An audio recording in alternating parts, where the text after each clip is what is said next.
All right, guys, welcome to another video. Today we're going to go over the commander swap guide. So this has been a question I've been getting a lot more recently, which is like, when are you going to make a video on this, right? And I wanted to wait longer until there's just like concrete details of how this commander swap is going to work.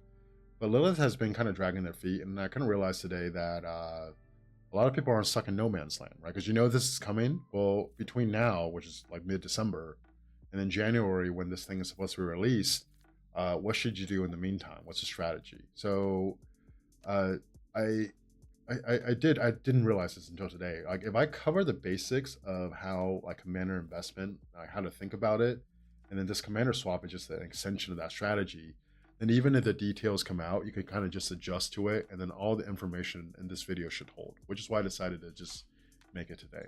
All right, so like I talked about earlier, we'll go over a big picture commander investment guide, right? Because once you get that, even if the commanders in here change, right? You could be watching this video a year from now, the idea will still hold. Then we can actually talk about what we actually know right now with the commander swap, right? There's a lot of extra information out there that's just simply not true. We'll go over what Lilith has actually officially released, and then what is speculation. Then we'll actually get into a tier list. They'll kind of organize it. So basically, in the early game, what commanders can you invest in now? And then if you are swapping, like the order or at least a tier list of what commanders to swap and why. And then finally, we'll go over some strategy for like between now and when this comes out in January. What can you do to prepare for it? Like, what should you do? What should you not do to actually take advantage of the commander swap? All right. If you haven't yet, please like the video, subscribe to the channel. I usually don't do a good job of asking for that. It really does help out the channel, and I need to do a better job of putting this stuff out there to actually help grow the channel. All right.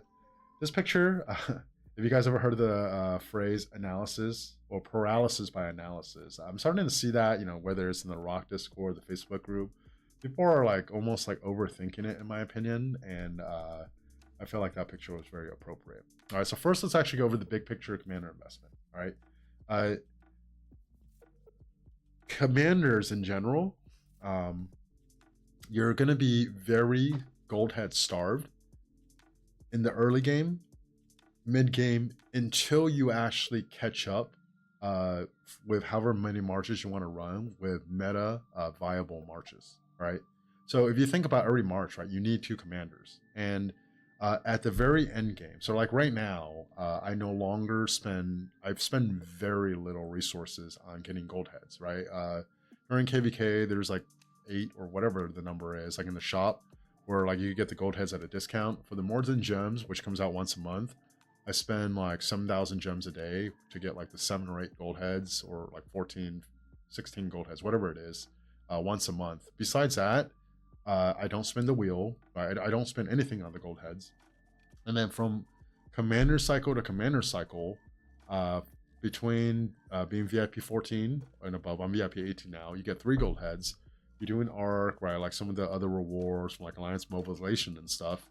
I noticed that I'm getting about enough gold heads to max a commander and have a little bit of extra, like about 100 gold heads extra from commander cycle to commander cycle, right? So essentially where I'm at now, uh, when it comes to field marches, I actually don't need to spend any more resources besides some of the stuff I talked about to actually just be able to instant max a commander when they come out. Right now, if I wanted to start getting into like better city garrisons, right, I'm gonna fall behind in gold heads again, right? If I wanted to start going into like a second siege march or something, right, I'm gonna have to do it. But for the most part, I'm running 7 marches. I have 2 infantry, 2 archer, 2 cavs, right? Whenever a cav, archer, or infantry commander comes out, I'm just gonna be able to replace one and sub in the new one and not really have to stress with gold heads, right? That's actually where everyone wants to get to. It doesn't have to be 7 marches. It could be 4 marches. It could be 3 marches. It could be 5 marches, right? But once you actually catch up, essentially you just need to sub out one commander. You get to keep another one when a new commander comes out. You should actually be pretty good as far as gold heads go, right? But when you're early in the early game, you literally need 2 commanders per march, right? So like it becomes very, very gold head intensive until you catch up, which is why you need to like max spin the wheel. You need to do all this other stuff. that takes gems away from investing in, say, like resources or mats or blueprints, so you can actually catch up quicker in gold heads, right? So like, no matter where you are in the game, right? Like either your experiences now or you did experience in the past, but you caught up now. Like you could kind of relate to what I'm saying. Okay, so I like to use this lazy river as an analogy, right? Because you imagine it, calves are here, then infantry, then archer, right? Well, then when you go back around the lazy river, calves are going to come around again. And when you're investing, right?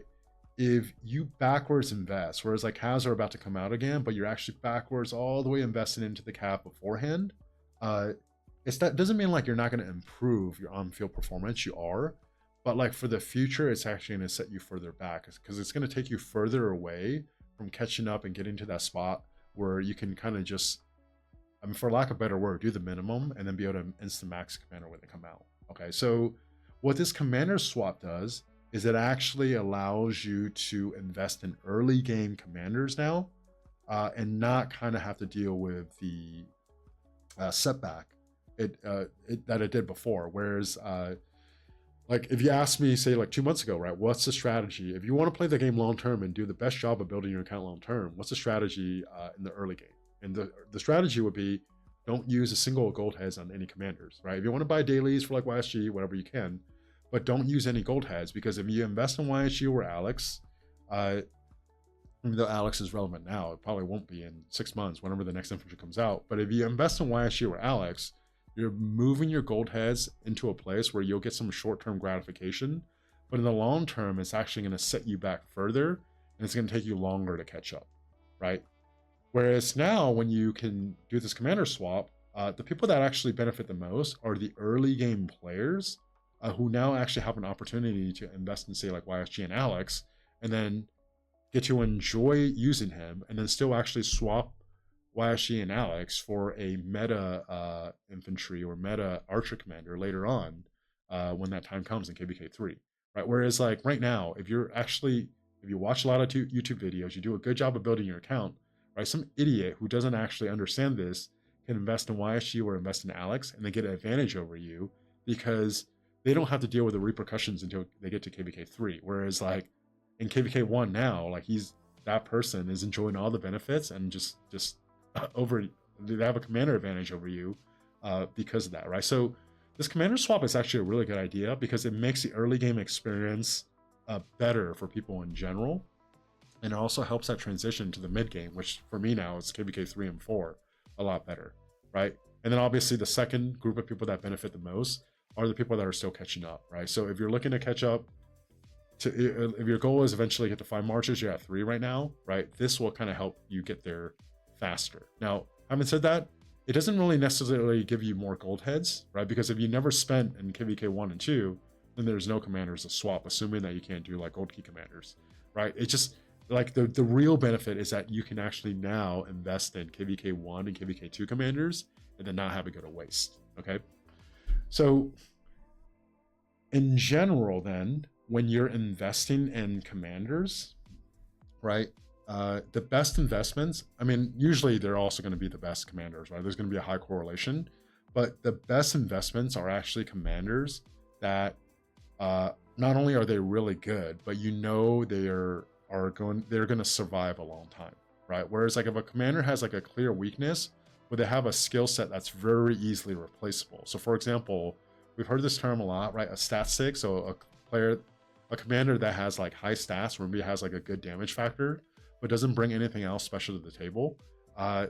If a commander of that troop type has just a little more stats or does a little bit more damage, then that first one just gets replaced, right? So like Tariq Ibn Ziyad, right? A year ago, he was all over the field, right? But he's a rally commander, but he had like a 2,500 damage factor. He had a decent amount of stats before using him as part of the second march, right? But it was like the writing was on the wall that he was going to get replaced fairly easily just because he doesn't bring anything else that's special, right? So as soon as you have a commander that does a little bit more damage, right, where the combination of stats and active skill does more damage, Tariq Ibn Ziyad is going to be the first one out. Whereas like Scipio, right, never mind he has all these other cool things, but he has a really good health debuff that actually made Gilgamesh obsolete, right? So unless you actually have a better health debuff come out, you're not going to replace Scipio for a long time, right? So the whole idea of investing, uh, yes, you want to get the best commander, but also especially when you're trying to catch up in gold heads, you want to actually invest in commanders that are a combination of really good, right, on the field, but also can survive other future commander cycle the longest until you catch up. Once you catch up, you have a lot more leeway. All right.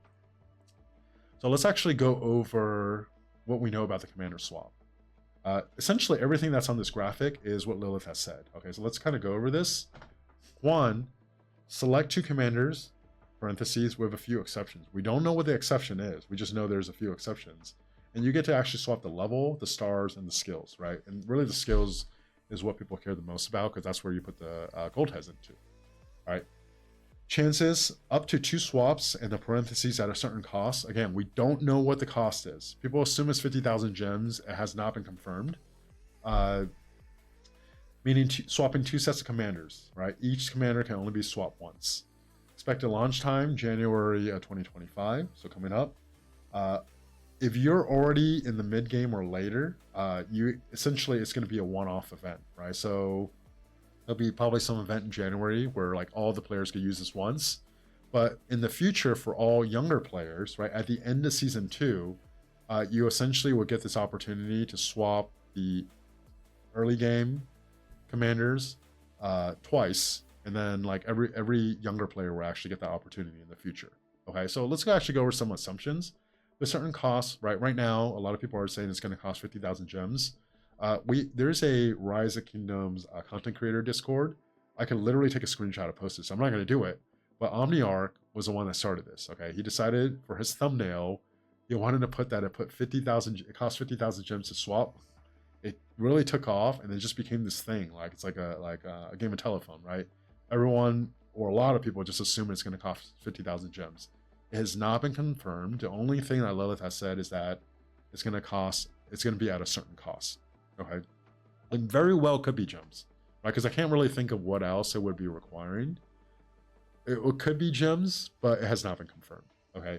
The other rumor that's out there is that it has to be the same troop type, right? So if you're swapping Cav, you have to swap from Cav to Cav, Archer, Archer, so on and so forth. Okay. That also has not been confirmed. And trust me, in the content creator Discord, every single day probably, I'm seeing people ask about this.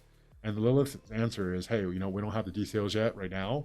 When we have more of it, we will announce it, right? So essentially, not saying anything, okay? Now, some assumptions that I'm going to have with this, okay, this is just a guess. I have no insider info, okay? You won't be able to swap Ethelfled. You won't be able to swap Mina, okay? I think there's a good chance that you actually might be able to swap gold key commanders, but for the gold key commanders, the only thing you can swap is the universal gold heads that you put into them, right? So if you click on, say, like Charles Martel, you open his profile, you scroll down, you can actually see how many Charles Martel gold heads are in there, or Charles Martel heads are in there, and how many universal gold heads are in there, right? Like, so they keep track of it. The reason why I feel like they're going to do this is just because if they allow you to swap gold key commanders, right? Like it's almost because you get the gold keys for free for the most part, right? So you can actually get pretty far, and like I think what they want is like you have to actually have earned the gold heads first, and then basically if you use an early game commander and then you want to switch it to something else, it doesn't go to waste. But they don't want to essentially take something that's free and then convert it into universal gold heads for you, right? That's kind of the thinking there, right? But regardless, okay, let's just say they do make it troop type to troop type, okay? So only Cav can switch for Cav. It will just change the early game strategy a little bit, right? Maybe now it makes sense in KVK2 to actually invest in Saladin, because if there's like a game-breaking Cav commander that comes out for the next cycle, okay, good. You get to enjoy Saladin for KVK2, and then you could swap Saladin for a Cav commander, this new game-breaking Cav commander when KVK3 comes around, right? Same thing. You could do Alex, switch for Luce. You could do YSG, and then switch for Herman or ZL, right? So like maybe that could be a thing. It hasn't been confirmed, but even if it is, we could adjust our strategy for it. Same thing with the gems, all right? Let's just say it is 50,000 gems. Right now, if you want to max wheel, on average, you'll get about 90 heads for it, right? Commander-specific heads and gold heads combined for like 72,000 gems or something like that. if you can spend 50,000, and people are actually willing to max the wheel, if you can spend 50,000 gems and then actually just essentially not waste your gold heads and go completely from like one commander to another, that's going to be worth it, right? And I just don't see them making it that high anyway. So maybe even if it does cost some gems, in my opinion, for almost everyone, it's still going to be worth it. All right, next, let's actually go over the tier list. Okay, so let's actually start from the bottom. Now, in my opinion, right, because if you're in the early game, you get 2 swaps. I think every early game player should then invest in YSG and then invest in Alex. Okay, because YSG is, in my opinion, the best commander in KVK 1. Alex is the best commander in KVK 2. And then the best March in KVK 2 is also going to be Alex YSG, right? So if you invest in those two, you get to enjoy them in KVK 1, KVK 2, and then you get to swap them out when you get to KVK 3. Another way to think about it, like if you're a very big whale, maybe like you actually max YSG in the dailies, right? So basically you didn't spend any gold heads on them. And then you actually spend your gold heads on Alex and Saladin, right? And then when you get to KVK 3, you could actually like swap out too. I will actually swap out Alex and Saladin. You also get to keep YSG. In general, I think out of all the early game commanders, if you were going to keep one, it probably would be YSG, just because one, they keep giving him museums. So like he's actually still kind of viable. Like I run in my second Archer March, but also like that, like 62.5% skill damage increase is just really, really good, right? So it's going to be viable for a while. Right now, like in Artifact KVKs, if you run YSG as a secondary behind a Cav commander, I've run them behind Nevsky, I've run them behind Joan. Like it's just disgusting how he does, right? So like for some weird reason, YSG is just like oddly relevant. And then his skills for Bastion, and then just him as a commander himself is actually fairly viable. Whereas like Alex is viable now with Luce, right? But it's high likelihood that when a new infantry comes out, Alex is going to be gone, right? And then Saladin, he's solid, he's tanky, but he's not really that usable once you get past KVK 2. Okay, now let's see, how do I want to go over this? Let's actually go over the tier list from the top. Okay, so you can see right here, the way I've labeled it is best March, second line, best 2 marches, third line, maybe top 2, fourth line, niche. Okay, now the way I want to cover this is not necessarily an order of who I think the best commander is. This is an order of who I think the best investment is. Okay, so there's a little bit of difference. There's high correlation, but there is a little bit of best difference. Okay,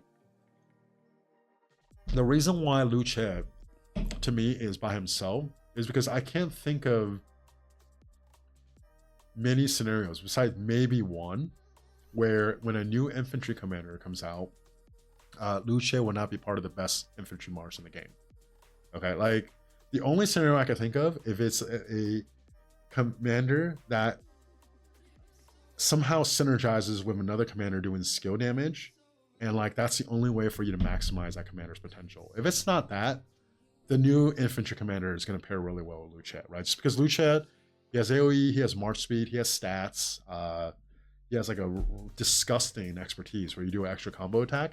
He just has everything, right? The only weakness you could say like Luce has is he doesn't have a really good debuff, but he's so strong and everything else that it almost covers up for that weakness, right? So if you swap and you don't have Luce, that is by far the best investment you can make, because like in all reality, Luce will probably be part of the best 2 marches until this game dies, right? Like he's just that good, and you know it takes a long time to cycle out a commander anyways, like with the pace of releasing it. Luce is just the best. Okay, so if you haven't swapped yet and you don't have Luce yet, Luce should be the first place you go. Even if you don't like infantry, go with Luce. When you get to the second line, the second row, right, these commanders I'm highly confident will at the very least be part of the best 2 marches, right? So I have Herman ahead of ZL. A lot of people will argue that ZL is a better commander than Herman. I'm not necessarily going to argue with you there. ZL has a better AoE, he does more damage, right? Now I can make an argument that Herman with his poison actually probably like contributes a lot more on the field overall in a way that's really hard to measure, right? When you're spreading poison, made a couple videos about this. My favorite debuffs in the game are debuffs that make a target take more damage, because when a target takes more damage, everyone else that's also hitting that target is also benefiting from it, right? So essentially the buff or the debuff can actually benefit people exponentially. Whereas if you're like increasing the range of your 5 marches, or you're increasing the damage output of like 3 of your marches, right? Only 3 or 5 marches are going to benefit. So that's why I like debuffing or making someone take more damage way more than increasing the damage of X amount of marches. All right, having said all of that, the reason why I would actually put Herman ahead of ZL is because Herman actually has 15% march speed, and he's very, very well rounded, right? He has AoE, he has it's close enough to meta viable that like the 3 target 2000 AoE is not going to get weeded out anytime soon. He has a really good debuff, he has march speed, he's tanky enough, right? There's just no glaring weakness there. He increases skill damage by 20%. ZL has a very glaring weakness. He doesn't have march speed, right? So let me just give you a scenario. Let's just say the next Archer Commander is really good. It's going to be a 5 target AoE that also does 20% skill damage increase, right? But and he does more damage than ZL, but he also doesn't have march speed, right? All of a sudden, if you have ZL only and you're going to try to pair ZL with this new 5 target AoE Archer Commander with no march speed, it's going to be extremely slow. Like, you could probably try to make it work, but anyone who's used like ZL YSG would know when it trades well, it trades really well, but also like it's noticeably slow, but then also it's easy for it to get caught out of position because it's so slow and just get melted completely, right? So like having no march speed makes ZL a little bit less versatile, even though I think ZL, you can make an argument, is a better commander than Herman. As an investment, I will probably put Herman slightly ahead of ZL. It's not that big of a difference in my opinion. Like, I could switch the order and I wouldn't lose any sleep over it. I have Joan in the second March with I have Joan there too, is because if I had to pick one Cav commander now, right, and we're assuming that the next cycle is going to be Cav, if I had to pick one Cav commander, Joan, Nevsky, Hua, William, or Belly Prime, that has the best chance of being part of the best Cav March, it's going to be Joan, right? One, because Cavs right now are very AoE starved, right? The 3 potentially viable AoE Cav commanders are Joan, William, and XY, right? XY is, for the most part, phased out now, especially at a higher level. And then if you're comparing Joan or William, most people will take Joan overall, right? So if you have a single target skill damage increase Cav commander that, let's just say, also does combo attack, who do you think is going to pair the best with that commander? It's going to be Joan.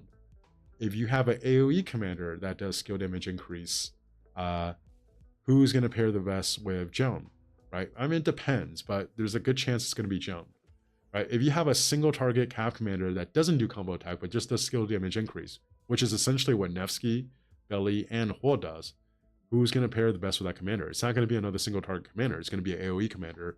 It'll probably be Joan, right? The only scenario where Joan won't be part of the best Cav March is if a new commander comes out and the new commander also doesn't increase skill damage. So you have Joan, who doesn't increase skill damage, and then the new Cav commander that doesn't increase skill damage. Then you can maybe make a case where like Nevsky would pair better with that commander, right? Like Nevsky will bring the skill damage increase this new Cav commander needs, and then they're going to pair well together. So that's why you can see how like I can make a case for every one of these commanders in the second road more than I can make a case for the commander in the first row, where they're not going to be part of the best march. Scipio, I think, has a very low chance of being part of the best march. I already gave the only scenario I could think of where this new infantry commander could pair better with Scipio than Luce, right? But Scipio is very similar to Herman. He has march speed, he's tanky, he has good stats, he does AoE, he has a good debuff. There's just no weakness there, right? So he might not be part of the best march, but it's like almost a guarantee that no matter what commander comes out, he's going to be part of the 2 best infantry marches, which is why the second row I have a label best 2 marches, okay? Now, in general, these 5 commanders right now, Luce, Herman, ZL, Joan, and Scipio, are like the commanders that you for sure want to swap for if you don't have, right? Just because even if they're not like overly useful for you now, like they're going to be useful later on, right? And even if, for example, like I think Luce Alex is the best, and let's just say people think Luce William Wallace is second best, Luce Scipio is still really, really, really good. Like it's still in the same tier as far as the other marches, right? So you can run them together, and same thing with like ZL and Herman, right? So If you swap for any one of these top 5 commanders, you can't really mess up, right? Just because it's gonna, even if it's not like overtly beneficial now, these commanders are gonna last through the next cycle, and it's actually not gonna set you back as far as like investing, right? Now the reason why this third row is where it's at is they maybe will still be part of the top 2, but I can make a stronger case where they can actually kind of get replaced out of the top 2, right? So I'll go over a couple of these just so you can see what I'm talking about, right? So Ragnar, obviously, right? One of the newer infantry commanders, people love them. 2,800, well, 2,200, and then 600 additional damage, damage factor, right? People love that, right? But he's kind of like a stat stick. So I talked earlier about stat sticks. I talked about Tariq Ibn Ziyad, right? Unless a healthy buff comes out, it's very hard to actually replace Scipio out of the infantry meta, right? But if you just have a commander that has a little bit more stats or does a little bit more damage than Ragnar, all of a sudden he's gone, right? Just because he doesn't bring anything else that's special to the table. It's also like slightly slow, right? Unless he does a vampire effect, he gets a little bit faster, right? So like I could easily see a case where, let's just say I have like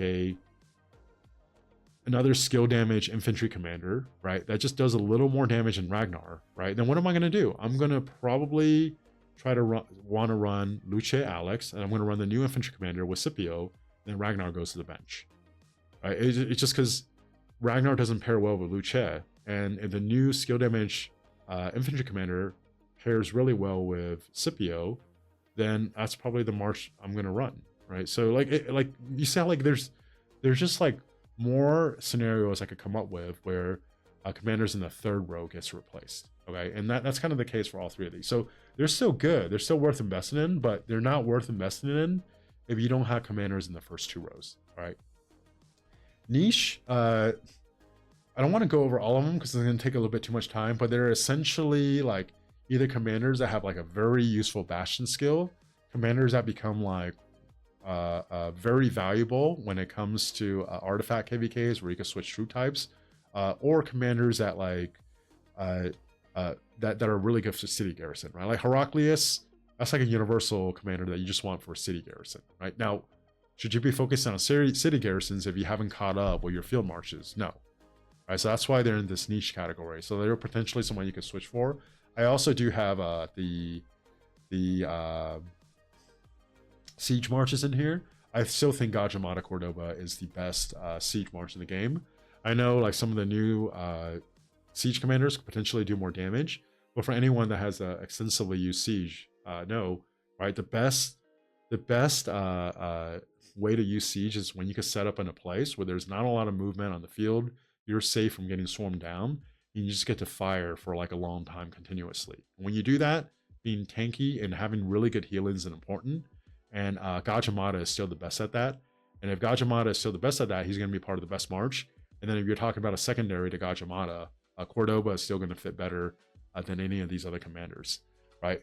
Heraclius and CY, I think is probably the best you could do as far as like a city garrison. You can make a case it might be Heraclius and Lapu Lapu. I tend to like CY a little bit more. Trajan, he's still very usable in Canyon, right? Niche. And also, there's some like bastion skills that show up from time to time. Attila, it's like a rally that you want to use if you want to farm a lot of deads for someone that you just want to wreck them with a rally. But also in like some artifact KVKs, he actually pairs really well with Gorgo and so even like Luce, right? I have Guan Yu here because I don't know. I just have a feeling that like Lilith is actually going to keep him relevant, right? So maybe a third museum comes out or something where he's just like relevant. Like that silence, until that a new commander comes out with silence, there's always a potential for him to be relevant, which is why I still decided to keep him here. Shajar is really new. True damage. I don't know if they're gonna literally just release her and then release Philip to kill her off, and then she's never to be seen again. That's why I have her here as a niche for now. Constantine is still one of the best Canyon commanders, right? And you know, like if you play Champions Olympia, he's actually really usable if you're using infantry. Gorgo is still like one of the best garrisons in the game. If you just want to go for straight up trades, Gorgo actually is probably the best commanders still. And then William Wallace is also another newer commander. The reason why William Wallace isn't any higher is because like any smite damage commander comes out, that smite commander is going to pair with Luce, and then William Wallace is gone, right? So like he's actually has a very weak case to be part of the top 2. Right now, I'd actually make an argument if you want to do the top 2, it's actually Luce, Alex, and then Ragnar, Scipio. So William Wallace actually wouldn't even make it there. All right. I have this list for Bastions just to kind of highlight like any commander, like for example, and this is going way down the list, right? Like for example, for some reason, like Ramses seems to show up very often in Bastions, right? So like if you don't have them, maybe you have someone like Charlemagne who has no useful skills. You want to swap them for Ramses or Bastions, you could do something like that. But if you're worried about those stuff, you probably don't need this guide anyways, right? And then finally, let's get to the swap candidates. So obviously there's really crappy commanders like Genghis Khan, right? Like I don't have them listed here. The reason why I have these 4 listed here is because one, they're newer, right? And probably a lot of people have invested in them, but they're not old enough where you see them show up in Bastions, right? So like none of these commanders I don't think I've ever seen in a Bastion. But also like unless it's for like something very niche, you're not going to use them, right? So I sometimes, pretty rare now, still see Henry being used in rallies, but maybe that's it. So I rarely sometimes see Sargon being used as part of like a past swarm team or like a flag swarm team or something like that. Boudica, I actually don't really see her being used for any other niche stuff besides like, you know, just like someone who has invested in her before and still using her as like part of a Archer March, right? But like if you could swap, I mean, you could literally swap out Boudica for Shajar or Boudica for like Philip, who's supposed to come out soon, and that'll probably be an upgrade for an Archer March. So there's not a lot of reason to keep her there. If I had to pick one commander from these 4 that you want to swap, it would actually be Boudica in my opinion. And XY, right, he's been squishy. He's just kind of falling out of the meta. We're not really using him anymore, and none of these commanders are really showing up in Bastions, at least for now, right? So obviously there's way crappier commanders that if you somehow invested gold heads into, use those. But if you don't, these 4 are actually kind of candidates to swap out. Like if you're not rallying, Henry's gone, right? If you're not really swarming stuff, you really don't need Sargon. Boudica, you could just swap out. Same thing with XY, in my opinion. All right. Now, let's actually finally, I'm going to keep the tier list on here, talk about strategies you can have between now and when the commander swap comes out. All right. So really, I think the big picture strategy is you just do everything as is, okay? Like if you're investing in commanders, still invest in them now. Don't not invest in commanders because you're waiting for commander swap. The only time where I could see there's a valid case to save would be if you already have Luce and then you have 3 out of the 4 in the second row. So basically you're looking into investing in the 4th commander in this row, whichever one it is, right? Then maybe it makes sense to save, because if you save the commander swap, now you can actually not invest in one of these and use a commander swap to finish the top 2 rows, and then you're pretty good there, right? But even if you did just invest into the 4th commander in this row, and then you have to use a swap for a commander in the 3rd row in the niche, it's really not that big of a deal, because by the time you're getting down here to the 3rd and 4th row, for the most part, you're already caught up and you're just like trying to get like further caught up or optimize a little bit. It's not that big of a deal, right? But if I had to make a case where you could save, it's like when you're still trying to get caught up, and if you just wait to invest in the 4th commander in this row because you have the other 3, then that makes sense, right? But let's just say you have 2, and right now you're working. Let's just say you have ZL and Scipio right now, right? Then pick one. Pick Joan, pick Herman, invest the gold heads into one, and then by the time you get to January when the commander swap's available, then you can just swap for the other one, right? Now, having said all of this, this only is very viable, I assume, if you did spend gold heads in the early game, right? So a lot of players right now are kind of in no man's land, because let's just say you were a very good student, you watched the videos, you decided you're not going to spend any gold heads until you get to KVK 3.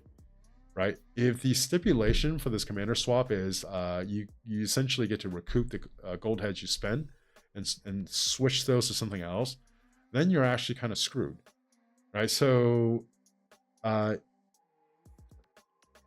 strategy in general is just to kind of honestly, just do everything like you would do. And there's a very small window where, like, if you have 3 out of the 4, maybe you could save. If not, this is actually the order in which I would switch it. All right. So if you watch all the way to the end, you haven't yet, please like and subscribe to the video. Again, thank you guys for watching, and I'll talk to you guys next time.